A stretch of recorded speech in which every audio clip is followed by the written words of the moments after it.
അച്യുതാച്യുത ഹരേ പരാത്മൻ രാമകൃഷ്ണ പുരുഷോത്തമാ വിഷ്ണു വാസുദേവ ഭഗവാൻ അനിരുദ്ധ ശ്രീപദേ ശമയ ദുഃഖമശേഷം വിശ്വമംഗള വിഭോ ജഗദീശ നന്ദനന്ദന നൃസിംഹ നരേന്ദ്ര മുകുന്ദ മുക്തിദായക മുരാരേ ശ്രീപദേ ശമയ ദുഃഖമശേഷം രാമചന്ദ്ര രഘുനായക ദേവ ദീനനാഥ ദുരിതശയാകാരിൻ യാദവേന്ദ്ര യദുഭൂഷണായജ്ഞ ശ്രീപദേ ശമയ ദുഃഖമശേഷം ദേവഗീതനയ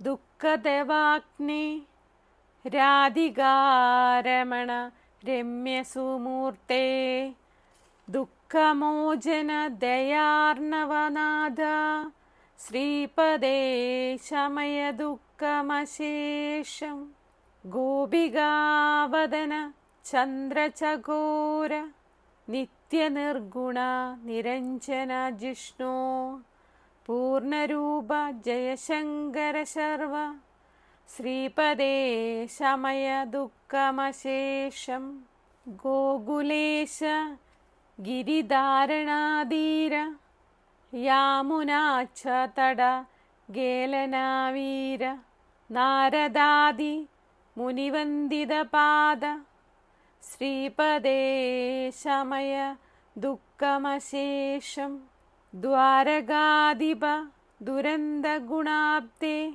പ്രാണനാഥ പരിപൂർണഭവാരേ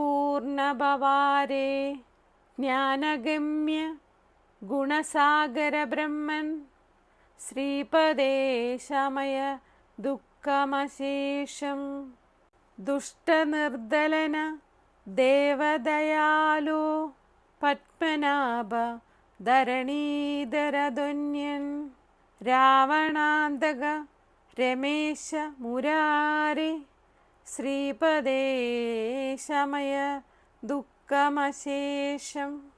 ഭഗവാൻ ശ്രീകൃഷ്ണനെ മനസ്സിൽ നന്നായിട്ട് സങ്കല്പിച്ച് ആത്മാർത്ഥമായ ഭക്തിയോട് കൂടിയിട്ട് ഇത് കേൾക്കാൻ ശ്രമിക്കുക. എല്ലാവർക്കും ഭഗവാന്റെ അനുഗ്രഹം ഉണ്ടായിരിക്കുന്നതാണ്.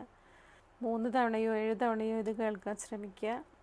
കൃഷ്ണൻ്റെ അനുഗ്രഹം ഉണ്ടായാൽ നമുക്ക് മനസ്സിനും ശരീരത്തിനും എല്ലാം ഒരു ഉന്മേഷവും സന്തോഷവും എല്ലാം നേടാൻ കഴിയുന്നതാണ്. ഗുരുവായൂരപ്പൻ്റെ